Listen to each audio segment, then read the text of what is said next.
क्या प्रोदर्लक धरती आकाश।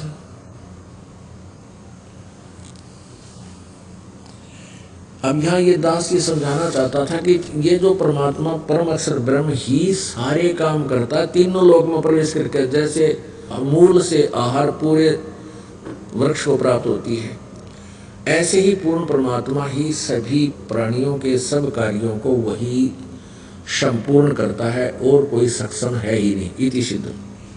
जहाँ जन की महिमा सुनो तम स्वर्ग पतालों सकल में, आप कबीर है राम नरसिंह होकर अवतरे प्रहलाद भगत के काम।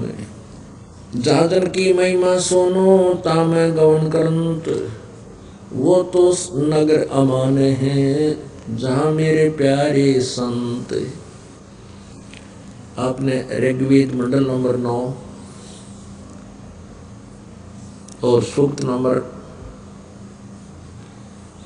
86 मंत्र नंबर 26-27, ऋग्वेद मंडल नंबर 9 सूक्त नंबर 82 मंत्र 1, 2, 3, इनमें आपने सुना, देखा, पढ़ा।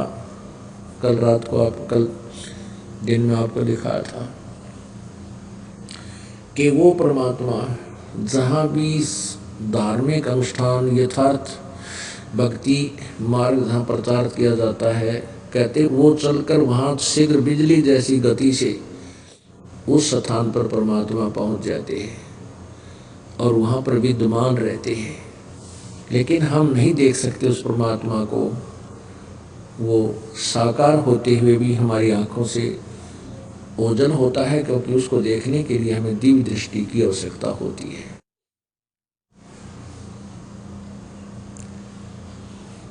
जहाँ जन की महिमा सुनो ताम गवन करंते, वो तो नगर अमान है जहाँ मेरे प्यारे संत। चैन अमन कि वहाँ तो वो नगर सुख से बसेगा जहाँ मेरे प्यारे संत हैं, भक्त हैं, और जिन्होंने उपदेश ले रखा है, सत भक्ति कर रहे हैं, उस नगरी में उन भक्तों को कहते हैं कोई दुख नहीं होने दूंगा, उस नगरी को भी नहीं होने दूंगा।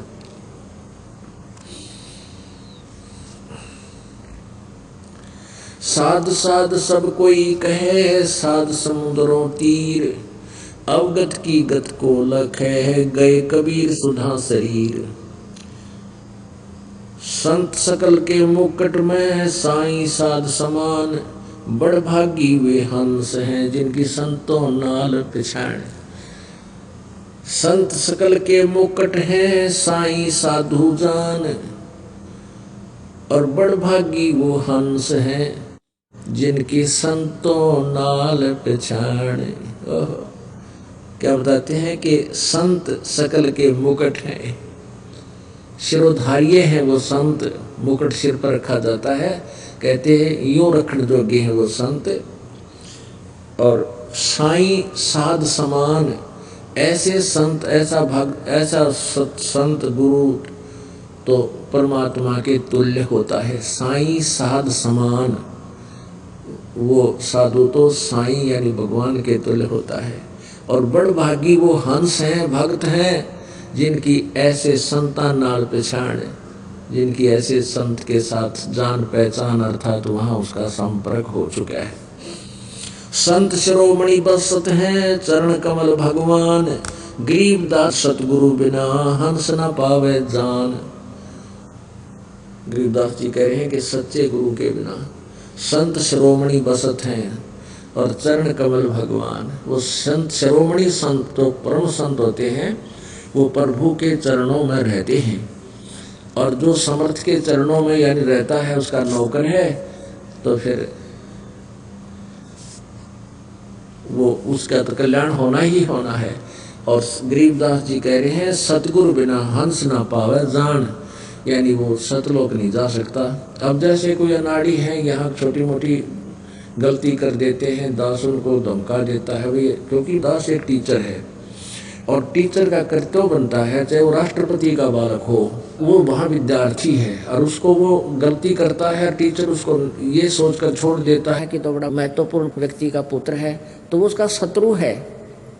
उसको आम बच्चे की तरह ट्रीट करना उसका परम कर्तव्य बनता है टीचर का, नहीं तो उसका भविष्य पर बिगड़ जाता है। तो ऐसे ये दास इस उद्देश्य से आप जी को, आप मेरे बच्चे हो, मेरे विद्यार्थी हो, चाहे कोई 60 साल का है, चाहे कोई 10 वर्ष का है, कोई 5 वर्ष का है, चाहे 20 वर्ष का है, चाहे, तो आप सभी विद्यार्थी हैं। और आपकी यहाँ आयु उसी दिन से प्रारंभ होती है जिस दिन से आपने नाम लिया है। एक लड़की भक्तों की लड़की थी और वो अभक्तों में ब्याही गई। कुछ दिनों के बाद उनके गुरुजी उस लड़की के वहाँ चले गए, पता कर लिया मैं उधर जा रहा हूँ, लड़की कहाँ ब्याही है, तो वहाँ चले गए।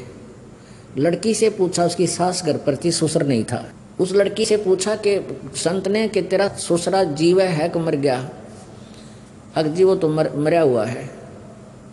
तेरी सास कितने दिन की है? कि वह तो जी अभी 6 महीने की है। वह सास सुने बैठी बैठी, अग देख किसी ने कमी झूठ बोलन लाग रही अपने गुरुजी के सामने। तो जब तक वो चला गया तो सास ने क्या किया, अपने पति को यानी उस लड़की के ससुर को भर दिए कान उसके कि यह बहू के आगे हमारा तो हमारी बेइज्जती करवा है। इनकी कोई जान पहचान का आ रहा था, उस तेनों बोली, उसने पूछा तेरा ससुरा जीव है या मर गया? अगया बोले वो तो मरा हुआ है, मर रहा है, यानी मर चुका है। वो जीता को ना, जीवित को ना। और सासू जीवित है पर 6 महीने की है। मन ने देख 60 साल की औरत ने तो या 6 महीने की बताओ है, इसके उल्टी खोपड़ी इसकी। तो घर में कड़ा शुरू होगी 1921 के। वो संत फिर आ गया कुछ दिन के बाद, वापस आता हुआ रुक गया वहाँ घर पे। तो उसके ससुर ने पूछा कि महाराज जी यह लड़की आपको क्या बता रही थी कि मेरे के बारे में तो कह रही थी मैं मर गया, मैं देख जीव हूँ, और मेरी पत्नी को यानी अपनी सास को बता रही थी या 6 महीने की। यह झूठी बहुत से, और कहीं आप घर जा करके कुछ 19-21 कह दो, हमारी लड़ाई ना हो जाए आपस में रिश्तेदारियों की। अब नरी झूठ बोला सारा दिन, देख आपके सामने झूठ बोला, मैं जीऊँ रिया 60 साल की, इसको तो 6 महीने की बताओ है, और मुझे बताओ मरा हुआ। वो सारे इकट्ठे हो गए, लड़की भी बुला ली, उसकी सास भी बुला ली संत ने। तो फिर वो समझाने लगा कि आप जीवित हो आपके दृष्टिकोण से, लेकिन हमारे दृष्टिकोण से तो आप जीवित नहीं हो संत मते में, क्योंकि आपने भगवान का नाम ना ले रखा। आप तो मिट्टी कैसे हो, आपका समझ में ना रही कहानी। आपके घर में चर्चा चलाती है लड़की, भगवान की के बारे में जानकारी भी देती है, और आप तो फिर मिट्टी हो, जीवित कहाँ हो? जीवित होते तो नाम ले लेते। आपकी पत्नी जीवित है और इसने अभी 6 महीने पहले उपदेश लिया होगा।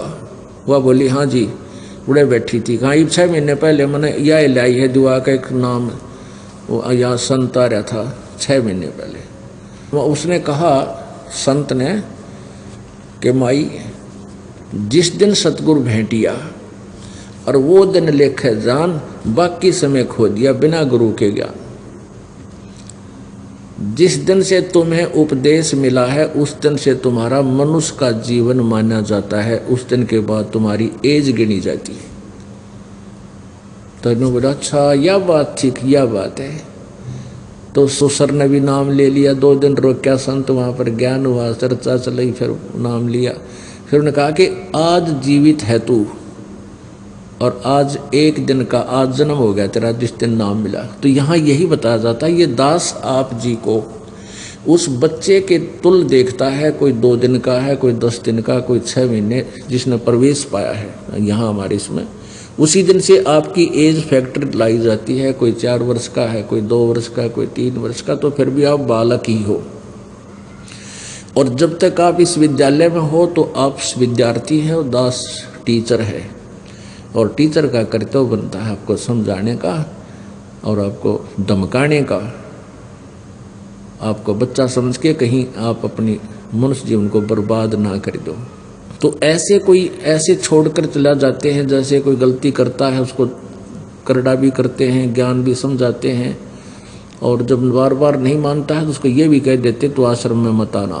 क्योंकि अच्छे जो स्कूल होते हैं, विद्यालय होते हैं, वो निकम्मे बालक न रक्षा नहीं करते, 1 2 बार 4 बार उसकी परीक्षा लेकर के उसको निकाल देते हैं स्कूल से कि हमारा रिजल्ट खराब ना कर दे।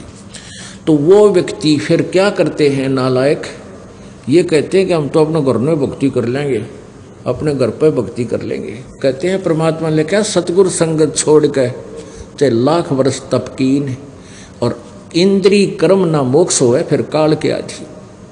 सतगुरु की शरण छोड़कर, सतगुरु संगत छोड़कर चाहे लाख वर्ष तक वो साधना करते रहिए, वही बताई हुई, आप पार नहीं हो सकते। इंद्री कर्म ना मोक्ष होए, वो पाप नष्ट नहीं होंगे, ना आपके विकार जा सकते और ना ही परमात्मा प्राप्ति हो सकती, फिर काल के अधीन। तो यहाँ वही बता रहे परमात्मा के संत शिरोमणि बसत है चरण कमल भगवान, गरीबदास सतगुरु बिना हंस न पावे जाने। अब यहाँ से जो कट गया तो परमात्मा से कट गया, ठीक है। जब तक उसने 2 वर्ष 4 वर्ष 5 वर्ष जिसी भी साधना कमाई दान किया वो उसके पास है, और वो कमाई काल इसको पूरी देगा क्योंकि उसके पुण्य है। हो सकता है इस जन्म में भी वो सुखी रह जाए और स्वर्ग में भी चले जाएं, क्योंकि यह कमाई ऐसी ज़बरदस्त है, कुछ ही दिनों में बहुत ढेर लग जाता है। लेकिन वो यूज क्या हुआ, फिर 84 लाख योनियों में आ गई। हमारा उद्देश्य यहाँ सदा के लिए पीछा छुटवाओ और ऐसे लोक में चले जाओ, फिर मृत्यु ना हो, बुढ़ापा ना हो, कोई रोग ना हो हमारे शरीर में, किसी प्रकार का कोई अंग भंग, अंधे गूंगे लंगड़े हम ना होए। तो वहाँ भी आपका ऐसे ही सृष्टि होगी, ऐसा ही परिवार होगा, और वहाँ जो सुख आपको होगा तो यहाँ के परिवार में आपको 700 जन्म लाख जन्म नहीं हो सकता, और वहाँ आपका कभी मरण नहीं होगा। सदा बाहर वृक्ष एक जैसी मौसम रहता है, और वहाँ बड़ी अमृत की वर्षा होती है, फौहार चलती है। तो ऐसे उस लोक में हमने जाना है, और जब तक वहाँ नहीं गए तो कहते हैं 4 मुक्ति जहाँ चंपी करती माया होरी दासी, दास गरीब भय बुद्ध प्रसव मिले राम अविनाशी। उस सतलोक के अंदर वो 4 मुक्तियों का सुख, जो यहाँ की नकली 4 मुक्तियाँ हैं, ये तो नकली है उसकी तुलना में, ऊपर वाले सुखों की तुलना में। और ये चारों मुक्ति प्राप्त प्राणी भी फिर जन्म मृत्यु में आता है, उसके पास वो सुख नहीं रहता जो उसने मेहनत करके प्राप्त भी कर लिया स्वर्ग में। एक दिन वो अक्षीण होगा, और सतलोक में कभी अक्षीण नहीं होता, वो अमर लोक है, अमर पुण्य है वहाँ आपके सदा के लिए। और संत साधु भक्त किसे होया करें, निर्मल अंग निराश मन दूरी से दीखंत, साक्षी भूत पिछाणे ले परख नवेला कंत। कुंदन जे हे ताव दे मुझे नहीं मुचकाई, सो तो साक्षी भूत है अनगिन ताव सहाई। निर्मल अंग और निराश मन। अपने आत्मा, आप कहीं जाते हो, किसी के पास जाते हो तो ऊपर तो मीठे बोलेंगे और बिल्कुल चंट पावेंगे नो, खूब बढ़िया ड्रेस पहने, अंदर में कपट होगा, हृदय से सच्ची बात आपसे नहीं करेगी। और इसके विपरीत जो भक्त संत होते हैं, अंदर से तो मन तो निर्मल होता है, ऊपर तो वह बोले बाड़े से नजर आते हैं। कहते हैं अकल अलूने दीखते, ये सर्व अकल के मूल, हरदम रटे हरि नाम को वो झूल अनहद झूल। अब जैसे आप जी सत्संग में आते हो, आप जी सत्संग में आते हो, बहन बेटी भाई बुजुर्ग सभी, और यहाँ आपको एक संत भक्त बनाया जाता है। जितने भी बहन बेटियां आती हैं, कोई सबको प्रार्थना की जाती है कि किसी प्रकार का भी बाह्य आडंबर आपने नहीं करना है, ना कोई टेकी बिंदी लानी है, ना कोई लिपस्टिक लगानी है, ना कोई हार श्रृंगार की लगानी है, और न ही ये नाखून पालिश वगैरह, यानी कोई